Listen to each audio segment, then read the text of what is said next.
Such a beautiful low-tech aquascape. Really curious, how much does this whole setup cost you, Nick? Do you Yeah, they literally just sit in display and that's normal betta behaviour. Is it? Yeah. He's happy in there, isn't he? It is. Once it was flowing right, everything else is just kind of falling into place. This is the Seahorse tank. Let us know in the comments, guys, which is your favourite. Let's talk about... These are the gems of the homescape tours. These are the real stories. Hello. I pulled over because I don't think it's safe to drive and film yourself anymore like I used to. I used to be a high threat guy, but now I'm a peaceful guy. But I'm near my new friend Nick's place. He's the manager of Maidenhead Aquatics in Huntingdon, which is my local fish store. He's a cool guy and he's got some cool aquariums. I'm excited to see them, excited to show you them on the Homescape Tour series. So we're continuing that. More exciting ones coming up from Toronto, so you can look forward to that as well. But this one is all about Nick and his fascinating aquariums. I hope you enjoy it. If you do, hit the thumbs up, subscribe if you haven't done so yet, and drop us a comment. Who would you like me to see in future Homescape tours? Cheers. All right, so I'm here with my new mate Nick. And this is his garden pond. Come in, Nick. Come and talk to me. Yeah. So, how long's this been running? So this one's been running for approximately 2 months now. Okay. Yeah, it's not very old at all. So we're in September now. Yeah, so it was done the second week of July. Wow. And you built it yourself? Yeah, so this was literally just a random square patch of ground, and then all of this used to be brick wall. And when I realised I had enough of this left over to then actually build and sort of put in a small pond, I just decided to build it. A couple of layers of liner went down just to protect it a little bit more. Yeah. Is that pond liner, is it? Yep. So that's just rubber green seal liner. Cool. And then, so what's the size? So the size at the moment is 65 by roughly 60 deep. Obviously it goes under that piece of slate a little 65 bit. centimetres? Yeah. Yeah, so that's about 2 feet, isn't it? It's sustaining life in there. I can see some live bearers. Yeah, so there's just a few live bearers swimming around in there just to keep the plants growing. They'll obviously be moved inside once it's a bit colder. The colder weather starts coming in. And what temperature would that be, would you say? That with live bearers is normally around 15, so it's probably going to be in the next week or so. Yeah, it's getting like 18 today, I think I saw. Yeah. I generally just tend to watch what is happening with them, if they're still feeding or not. Yeah. What plant is this? Is this a myriophyllum? Yeah, this is myriophyllum. Yeah, I know it's the red stem. I don't think they've got the proper name on it on the actual... No, don't worry about it. Yeah. Nice though, but going like mad. Have you had to trim it back or...? Yeah, 4 times. Ty's had most of it. That's how we met, really. Well, I know you from Maidenhead, of course. I've done a lot of work with Ty over the last year, so... You've got excellent fish. I got my blueberry tetras from your place, so grateful for that, mate. This is lovely, and I think this just shows the viewers that you can create, even in a tiny garden. It's not, it's not a massive garden. You can still have a pond.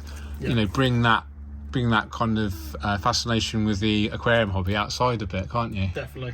Yeah. And now it's one of the, I guess, dare I say, the benefits of global warming. We can extend the period that we can keep these beautiful kind of subtropical species outside. And what other plants have we got there? So this is a whole mix. So I've got some Nymphoides peltata. So this was actually from Ty.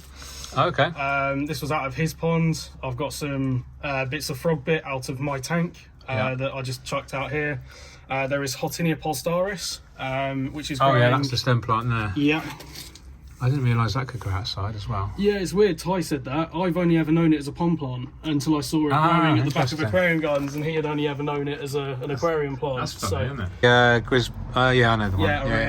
Yeah, like a creeping Jenny, I think they're common name. It is. This is a gold creeping Jenny. Nice.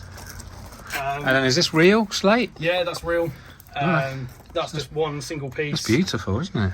Yeah, eventually that will have water running down it. It's just finding a 500 litre an hour solar pump to run it. Oh, solar pump, that's a good idea. So you don't need an electrical socket. No. That's a great idea. So the solar pump I've actually left space for straight down there. Yeah. And I'm just going to run it up underneath, and I've left gaps between the rocks at the top. Nice. Where hopefully the moss is then going to take in as well, and I'll be able to cover the entire thing in mosses. so that the whole back wall is just going to be a bit of moss, bit of wood, and a few rocks. And do you foresee this running into the winter and keeping it going somehow? Oh yeah, definitely. Most of the plants might die off, but I'll take cuttings and stuff before I actually take it down. And keep them going inside or something? Yeah, I'll keep it going inside. I'll take all the fish inside. It's really cool because you're experiencing nature in the seasons. Yeah. And then you're kind of controlling it, keeping it relatively constant. Yeah. By bringing it either indoors or outdoors. But I think it's great that you can do this stuff outside. It's just something I never really considered. Yeah, why not use that? The power of nature, the ultimate power, which is the sun, effectively, isn't it? Wherever it is right now. Over there somewhere. And you're using that free energy, isn't it? Yeah. It's growing this. Yeah. It's keeping. This is a biological filter for the fish. They don't need extra, and there's no power to this, is there? No, absolutely no power to this whatsoever. The whole thing is literally just running off the plants as a filtration method. This is like and then that's kind amazing, of it. isn't it? Yeah, this is just nature This is like doing what it should. This is great. Sorry, I keep interrupting. I get so excited. No, that's all right. It's like the ultimate low tech pond. Yeah, It's no definitely. tech. It's no tech. It's no pond. tech at the moment. Really curious. How much does this whole setup cost you, Nick? Do you reckon? I'd reckon around £100. £100. Wow. So the liner is just offcuts. It's roughly a metre by metre. Okay. And then Pond liner, this like a butyl. Yeah, so this is a green seal butyl liner. Okay. So it's quite a high grade liner. It's rubberized. And then all that is, it's just tapped just above the waterline underneath the lip. Okay, so I can see it. Yeah, I can see that. Yeah. Obviously that's lifted a little bit, but It's quite neat, isn't it? And that's obviously to waterproof the water from getting into the ground. Yeah. Okay. yeah. And is there any risk of that splitting? I guess if you're not, as long as you're not touching it with big sharp rocks and stuff. Yeah, pretty much. So one of the reasons that I love making these ponds out of wood is they don't tend to start splitting the liner for quite a long time.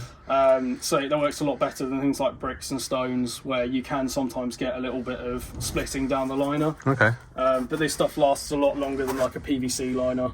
Okay. That, especially when it's out the water, tends to get triggered by the sun a little bit. Amazing. So this whole thing costs you about £100. I think that's great value. Yeah, that's including things like even that large rock at the back was only £12. Wow. And then most of the plants that you can see, most of the pond plants came out of one 8-litre contour pot, which is $22.99. So you normally get 3 to 4 species of plants within that. Wow. Okay. And it's just grown on from there. Amazing. What great. And have I spotted some Bucophalandra? Yeah, I've just lobbed some out. I've lobbed it out of my tank in here about a month ago. It's Bucophalandra bigless. Yeah, I never thought of it's just growing like mad. growing like in the ponds. There you go, guys. World first for me. Never heard of growing Bucophalandra in a pond in the UK. There we go. Awesome. Well, we've got loads more. We've got loads more to see, Nick. I know you've got other aquariums and stuff. I don't want to use all the footage on this one beautiful little mini pond. We'll talk about the little reef in a minute. Let's talk about this. What size is this, Nick? So this is a WEO 90p, so it's roughly 140 litres. Get this from our friend Ty, by any chance? Yeah, this is the one that was in his book for his book project. You've got a piece of history right here. Yeah, I've got this one, and I've got a little 60 shallow from him as well. Really? Yeah. Good lad. Awesome. And this is, believe it or not, everyone, this is no CO2 injection, so low tech. Yeah. Are you using any liquid fertilizers? The only one I use at the moment is TNC. Okay, the nutrient company, what, the TNC Complete? Yeah, the Complete, yeah. Right, you're getting good results. I mean, for no CO2, this is looking lovely. How long has it been running for, Nick? This one has been running for about 3 months now. Okay. It's doing well for 3 months, isn't it? And how many plants did you put in here to start with? Did you pack it full or? No, I started it off with only a few bits of things like Christmas moss. Exploded as I've let it just grow in, and then I've just placed it a few other places as well. Nice. And just grown it out. You got better in there. Yep. And you're obviously a fan of betters in communities. Yeah, this was where we always say that it comes down to the physical better itself. Okay. Some betters that I've owned in the past, I've had one pretty much in every tank that I've had. Okay. And they've all been completely different. Some of them have like really struggled to be in communities, just because they then hammer absolutely every other fish that I've got in there. Okay. But this one seems to be really chilled, likes to sit in the plants. Was it safe to say that betters have their own different personalities? Oh yeah, definitely. I think every fish does, but it's like sort of betters and puffers definitely are the ones that will show it the most. I think Oscars as well are another one that you obviously wouldn't put in an aquascape, but they do get their own characteristics. And is that because they're intelligent? Yeah, I think so. It's quite clear to see how they behave differently. Like this one, as soon as you've got your like sort of camera in front of it, he's just displaying. Whereas he's interacting with you, isn't he? Whereas when it's like he's conscious of you. Oh yeah, definitely. When you walk in from work, the first thing I see is the better up in this corner, trying to get fed. They literally just sit and display, and that's normal better behaviour. Is it? Yeah. He's happy in there, isn't he? It is. So what other species of fish do we have here, Nick? So we've got the blue rainbow fish. So I've got 4 of those. That's the biggest one. That's the bigger ones. So I've got 2 males and 2 females. But they tend to change their colour based on the amount of light. At the moment I'm running quite high light, so they're going to be quite vague and quite washed out. Oh, interesting. But during sort of like, especially in the morning, sort of late evening, the males, like this one just down the bottom here, he gets a completely gold strip right over the top of his head, and he goes really dark, almost navy blue. He's beautiful, isn't he? And then the smaller tetras, I should say. So the smaller are sort of sometimes known as king blues, sometimes known as blue, or even Peruvian king blue. They're just finding the food as we speak. They're the ones that will eat just no end of food. You got some Quarries? Oh yeah, of course. So these are Corydorus polystictus. Never heard of these. Are these rare? So they're not well known in the hobby. There are 17 in here, believe it or not, but they're all hiding in the rocks. They only really ever come out at night. They're very close to Corydorus similis, but these again are from the Pantanal. Wow. Ty originally used these for his book project, and then I managed to find some more that I could then add to the group to keep the genetics good. They're beautiful, mate. Understated beauty. Definitely. This is really lovely. What do you think, guys? In the comments, let us know. Such a beautiful low-tech aquascape. What's the hardscape? You're using quite a lot of rock in here, I've noticed. Yeah, most of this is rock. Most of the nearly 90% of the hardscape is rock. There's only 3 pieces of wood in the whole scape. Okay. And a lot of it is just holding up things like the boost philander over the top. Yeah. And where did you get your hardscape from? Most of my hardscape came from Aquarium Gardens. Oh, and you're allowed to do that? Been working for another shop? Yeah, I'll just go there anyway. The thing is, you're a hobbyist, aren't you? Yeah, I'll go wherever I feel I can get the stuff. I can get the stuff. Yeah, absolutely. Yeah, I'm the same. And we were just chatting earlier off camera, but how do you find you separate the hobby from work, or is there no separation? No, there's almost no separation. Marine, like sort of, I've got both marine and freshwater at work, and then I have marine and freshwater here, so it's then just keeping it. So what do you do for hobby time or peace time? Most of the time it's either trimming some of this back, or doing water changes, things like that. Aren't we lucky to be able to like incorporate our work and our hobby at the same time? So we never stop playing, do we? Yeah, that's the way to look at life, isn't it? If you can get a life where you're just playing all the time. I'm not sure what your wife thinks about that concept, but yeah. Do you like the tanks, don't you? Yeah. My favourite is the Seahorse one. Is it? Let us know in the comments, guys, which is your favourite. Let's talk about this lovely little reef. So this looks like it was a Fluval Roma at one point? Nope. So this was an Aquamanta Nano 80. Oh, apologies. Is it designed to be a reef tank? So these are. The only thing is, obviously, if people have got them at home, I took out the back 10 centimetre width chamber. Okay. Just because for me it was a little bit too narrow, and I already had a filter ready to run it. Okay. So I have altered the physical tank. It is now more of just a glass box rather than all in one backdrop. Yeah. So let's start from the top. What light is this? The lighting it comes with? No, so this is a AI Hydra 52. Oh, okay. These are well known in the hobby. Yeah, so this is a slightly older generation one. Okay. But weirdly, it actually runs slightly less energy when you run it lower. Okay. So is it on? Sorry, is it on maximum power right now? No, this is on. I think about 13% at the moment. Oh, can we turn it up a bit without just startling anything? Yeah, if I can get Just to get a bit of quality for the viewers. Okay, so we had some dramas with lighting. Long story short, we've got light on it now, so that's good news.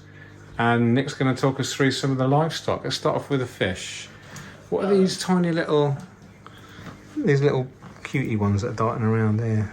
So these are lemon damsels, although they're sort of a little bit more like lemon chromis. Okay. I think it's still fairly highly argued at the moment. Are these juveniles? Yeah, these are all juveniles. When they're fully grown, they'll be between 9 and 11 centimetres a piece. Okay. And what was that? Can you see the fish in the screen now? What's that? So that is a Elians or starlight damsel. There's 3 of them in there. They tend to be a lot more rock dwelling than the lemons. Okay, yeah. So you'll see them dart in and out of the rocks quite a lot. Yeah. You've obviously got a clown there. Yeah. And is this a captive bred or a wild caught? Yeah, so this is a captive bred. And what's your thoughts on wild caught versus captive bred clowns in particular? Do you have an opinion? I think a lot of the time you're going to get better colours out of a wild caught pair, and if you want them to host like either a coral or an anemone properly, wild caught is better. But then obviously with all of the conservation and everything else, I would prefer them realistically just to be all tank bred. Okay. But they need to be introduced back to like anemones and things like that when they're young. But sadly they're not, so it's they tend to not host properly like normal clownfish would. And what's the filtration system on this, Nick? So this is a Awazi Biomaster 600. God, you're a big fan of the Awazi Biomasters. Yeah, they're a very, very good filter. I do really like them. Cool. Do you ever get any issues with like air getting caught in the pipes or any kind of cavitation, anything like that? So I used to on one, but I replaced one of the top hookovers. Okay. The only time that this will do it is I altered the stem. So it's now got a surface skimmer on it as well. Okay. I'll go back to the livestock in here. Let's talk about the corals. What's this beautiful one at the top? Looks like a brain coral. Yeah, so this is a Diplostrea. Okay. So these ones are actually quite a large stony coral. They are part of the LPS family, which is large polyp stony coral. Okay. These ones in the wild will get well over 1 metre in diameter. Wow. This is obviously just a small one, but this is just a green with like a purple polyp. Yeah. It's quite cool in the shot, doesn't it? So you've got loads of different zoas. So you've got... So these are fancy, aren't they? People collect these, don't they? Yeah, so none of these that I actually have are properly named. Okay. These are just sort of fairly high quality zoas that have got good colour to them. Okay. And these bright green things on the right-hand side? These are bright green candy canes that are starting to grow quite a lot of hair algae, which I'm hoping the snails will start sorting out. Okay. It's safe to say you run your systems quite low tech. This one is a little bit higher tech. Okay, are you dosing stuff in here? Or? Yeah, so I'm dosing TMC Ulfa-Reef in this one. So that is a mix of all of the elements to actually be able to keep a reef. So your main ones, calcium, KH and magnesium, but then it's got a load of different trace elements for coral colour, growth. Are you doing them dosing that by hand or auto dose? No, that's auto dose, so that's a D&D. Is that all in here? P1. So you've got everything all in one? Yeah. Is that the stuff in there? Yeah, so that's the stuff in there. It has actually settled a little bit, so I need to stir it up a bit. Okay. And that's your P1 doser? That's my P1 doser. We'll use that in aquascaping just to dose like an all-in-one fertiliser. Yeah. And that goes straight into the tank, what, once a day? Yeah, so that is 5 ml once a day. I tend to do it just after midnight. It's about 5 minutes past midnight that it goes in. Okay, that's quite a cheap, cost-effective way. Yeah, depending on how you buy the all-for-one, all-for-reef, it's going to be dependent on how you do it. If you buy the powder form and mix it with RO, you'll get a lot more for your money, rather than the pre-mixed. Interesting. This is the Seahorse tank, and I just did spot one. It was round the back, curled round. But let's talk about the Gorgonians. There's one on the left, that's a red. Yeah. And then the one on the right is a yellow. And are these photosynthetic or? So these are this one is very slightly photosynthetic, but they are going to need a lot more food than actual typical photosynthetic ones. Okay. They can do it a little bit, but not to the extent that it will sustain them. These are more of a food-driven. Do you know what they remind me of? Lungs. You know, like this is like the alveoli. Yeah, definitely. I don't think it's a coincidence that so many things like the patterns are kind of similar all through the different genera and different species. And you've got some caulerpa in there. Yeah. And is that the main thing that they like to hold on to? Yeah, it's now kind of the closest thing that you can get to seagrass in the hobby now. Okay. So that's why it was chosen. It also grows a bit like a weed as well, so it's very, very quick to grow. It's a nutrient export, I guess. As well, it takes in harmful nitrates and stuff. Yeah, and it's very, very useful for when seahorses do not like high nitrates or anything like that. It just rips it out of the water column. Oh, we do have a pipefish. Just caught him there on the top right. Pipefish is on the move. Now, what species is this, Nick? So this is a dwarf neon.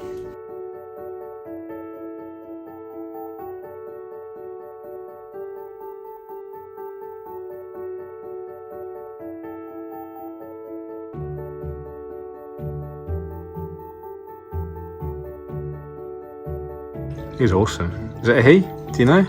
That one is, yeah. How can you tell the difference? So the 3 spots on the back and then the slightly larger fantail at the back. The females don't tend to have quite such a big tail at the back. Okay, interesting. Do that quite a lot in nature, don't you? The males being more fancy. Yeah.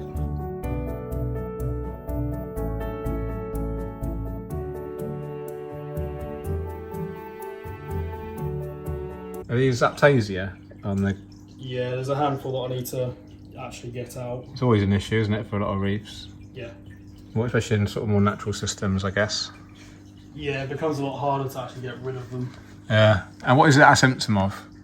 Is it just a pest that's just... Annoyingly, it's just sort of, as long as you've got good water quality, they can grow. Yeah. It's a little bit like diatoms as well. Yeah.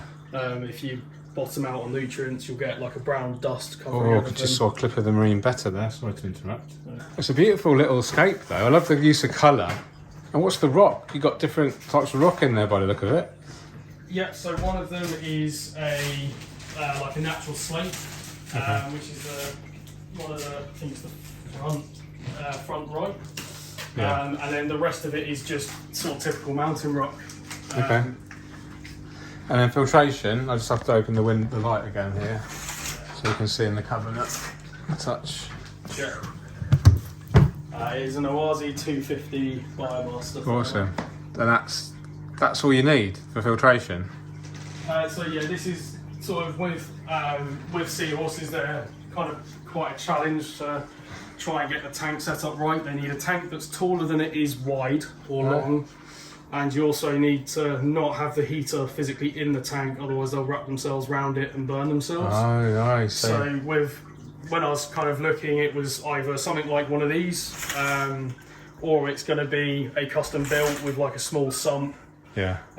So they can do it, but no, this is absolutely great. I've altered the filtration a little bit, then all the sponges are out of it. Okay. And it's just basic biomedia, and I'm just using the pre-filter as the actual debris remover. Yeah, perfect.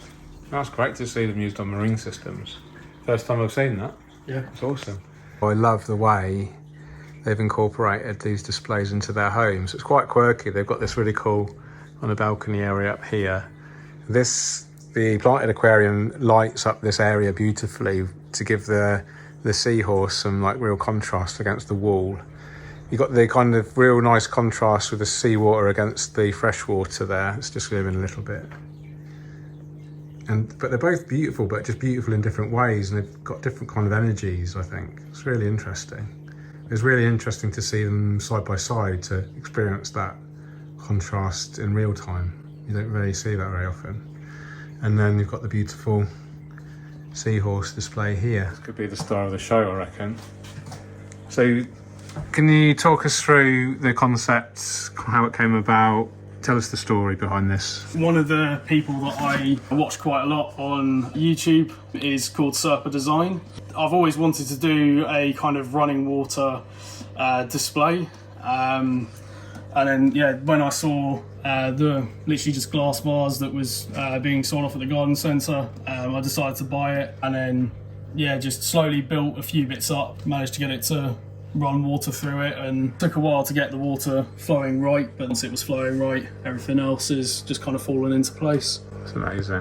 How did you get this? Actually used at the local garden centre just as a, I think it was like a bauble display last Christmas, something like that, and they sold them off in February. Yeah, something like Polish blown glass. Nice. So it comes with a really decently thick base, which means that you can drill it a lot easier. Right, and you've drilled it obviously to create the waterfall effect. Yeah, so it's been drilled twice, a hole that goes straight up for the pipe, which is pretty much the same diameter as the pipe, which is roughly 9mm. And then I've got the outlet hole as well, but all is hidden at the back.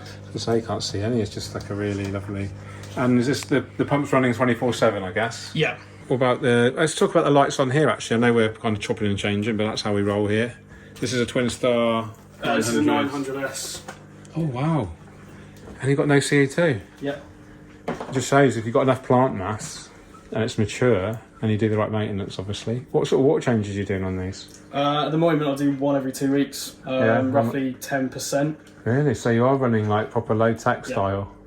And you don't find you're getting a creeping up of nitrates or anything, I guess, because of the plant growth? Nitrates ever really peak. I've never really got them above 1. And that's down to plants. Yeah, Are you using just tap water? So I'm using RO that I've then remineralised. Oh, okay. Interesting approach. So you go low tech on the actual infrastructure and everything and the running of it, but the actual water that you put in, that isn't low tech. No, that's just then RO. So because I've got to get RO for both of these systems anyway. Bringing another barrel back and putting minerals in it is not much of a that's a really interesting approach. I always assumed you use tap water. That explains why you're getting relatively great plant growth without CO2 injection, because plants do better with softer water slightly. But yeah, that's great. You're actually a marine biologist by trade. By degree. By degree, but not by trade yet? Yeah, not by trade. You just run a fish store right now? At the moment, yeah.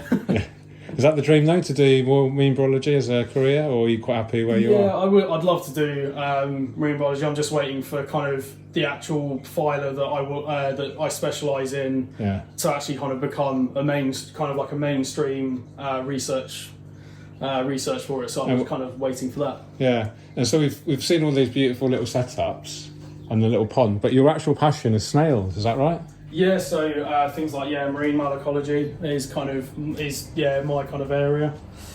That's where I kind of specialise. Could you show some cool snail? Yeah, they're all upstairs. Yeah, they're all up there. Oh my god, look at all these snails, and this is only not even half of them you were saying? Yeah, not even close. I've got boxes behind you, boxes in other rooms. This is crazy. I think, have you got a problem, Nick, or is this good? Yeah, more than likely. Yeah. Wow, I thought I collected stuff that, wow, this is insane. But no offence to insane people. Wow. These are beautiful. Some of when you actually look up close, I mean, this one here, how perfect is that? What's that, Nick? So that is a Venus. So this is Venus murex. They're quite well known. This is actually quite a small one. Is it? Yeah, this is quite a small one. It's missing quite a lot of its spines as well. Oh. Annoyingly, a lot of them got broken when I moved them. But yeah, it does happen. How many shells do you have altogether? I think around about 2,500, something like that. Is when I've got a list of them somewhere that I did over sort of lockdown and things like that. I spent about best part of a week going through every shell I had and basically putting them all into one Excel spreadsheet. Really? Yeah. You can send me that, and I'll just do like a crazy fly through of it, just so people get an idea, a sense of how stupid it is. Yeah. Well, not stupid. How passionate you are about it. It's great to meet someone that's so passionate about something. But I've had shells since I was probably about 3. I think for me, it's just like the natural beauty of them. Okay. I don't know really what it was to kind of to kind of encapsulate me, really. That's cool. You don't need to be able to sometimes like articulate in words. You can just sense I how. think it's in there. I think the main one was this. It's one of your first books that you saw. This one was given to me when I was 5. Oh, and wow. It was And this- absolutely battered. But That's okay. This is what it's all about. These are the gems of the Homescape tours. These are the real stories. yeah, so this is the book that I've basically put most of my collection off. Wow. I was given this. Can you open? Yeah, yeah, comfortable open it for reference go for only. it. £4. Oh, your name. Yeah, so this was actually from one of my grandfathers. He actually ran a school in London. They lived down there, and then when I was 5 or 6, he actually bought me this book from his library when they were having a clear out. Oh wow. So this is actually a first edition Sir Peter Dance Encyclopedia of Shells. Yeah. This is a big deal, is it? Yeah, these books at the moment, if they're in mint condition, which this blatantly isn't, they're about 400 quid-ish Wow. to buy. There's the whole lot, but then you kind of get into the whole kind of pictures of them, where they come from, kind of taxonomy, things like that. So I based a lot of my collection actually off this. Interesting. So you've got everything in here? No, we're close. No, we're close. Wow. Okay. How many are in here? I believe there was something like nearly 3,000 odd shells in there. Wow. But they basically chose their favourite shells to kind of just to show off, and then write about. Whereas realistically, there's 110, I think, thousand species of different mollusk. So it's massive. Okay. I didn't realise such a big group of animal. Yeah, it's huge. Wow. Must have a favourite. One of my favourites I actually don't have. They are insanely expensive. You must have a favourite one in your collection to you. Yeah, one of my favourite ones is probably this one behind me. Let's have a look. So this is again still quite a small one, but this was bought for me by actually the same grandfather that bought me that. Oh. And this one was bought for me for my 18th birthday. Wow. Okay. So with all of that, I was kind of sentimental value, and it's one of the shells that I've been after for quite a long time. Yeah. And actually is in this book as well. Okay. So we'll flip through and try and find it. But So where would this, when it was alive, where would this live? So this is Australian. This is an Australian trumpet shell. And they get much bigger than that? Yeah, so one of the biggest known is about 85 centimetres. Wow. And this is pushing 40. Wow, so over twice as big. Yeah. I never realised. Yeah, some of them are huge. So fascinating. And do people keep these as pets, these big snails, these big mollusks? Not usually. No. A lot of them start getting a bit problematic to keep. Okay. I did actually keep one larger species of snail a few years ago when they were accidentally ordered into the shop. Right. So they were actually Milo, which is from Indonesia and Australia. Yeah. And they were about this big, and I've got some pictures of them in the tank alive. But the snail is almost twice as big as the shell. The shell just sits on top of them. Wow. But they were nightmare. So some of the nicest shells that you can kind of buy in the hobby at the moment are Babylonia species. They're a sand sifting snail, and these Milos eat them as their diet. Wow. Pretty much solely. And when they're like £9.50 a snail, it gets expensive. Yeah, but of course. sadly, both of them went because there was a parasite in one of them, so they both unfortunately went. But Sorry to hear that. when they get 40 odd centimetres plus, it kind of becomes a bit of a headache anyway. I mean, you're looking at a pretty big tank for that. So. Yeah, of course. Incredible. Look at the patination. Absolutely beautiful. A lot of the time, I'm just sort of looking into what kind of conservation efforts there are, more kind of looking out for, are there any jobs just starting to kind of pick up now? Okay. Obviously, sort of same phyla, but there's a lot of work on octopus and things like that at the moment. Yeah. They're all still mollusca, but at the moment the focus is much more on them, the pure intelligence of them. Have you seen My Octopus Teacher? Yeah, that's very, very good. I cried on that. Yeah, It's amazing. What an amazing programme. Yeah, no, they really are that intelligent. They're crazy intelligent. Yeah, like and I think they're operating on a different level of consciousness, aren't they? I think they're tapped into a different like sensory perception. Do you know what I mean? The same with like dolphins and whales and stuff. You've watched Blackfish. I haven't yet. That's really good. Talks about the orcas, you know. Yeah, the orcas. But during, I think they did like brain scans. I forget which type of brain scan they did, but they reckon that the emotional part of their brain is like much bigger than the human, and they reckon that they're just like so in tune with each other. And it's just like super cruel to keep these in these parks with just our entertainment. Basically, they're just like money-making machines, aren't they?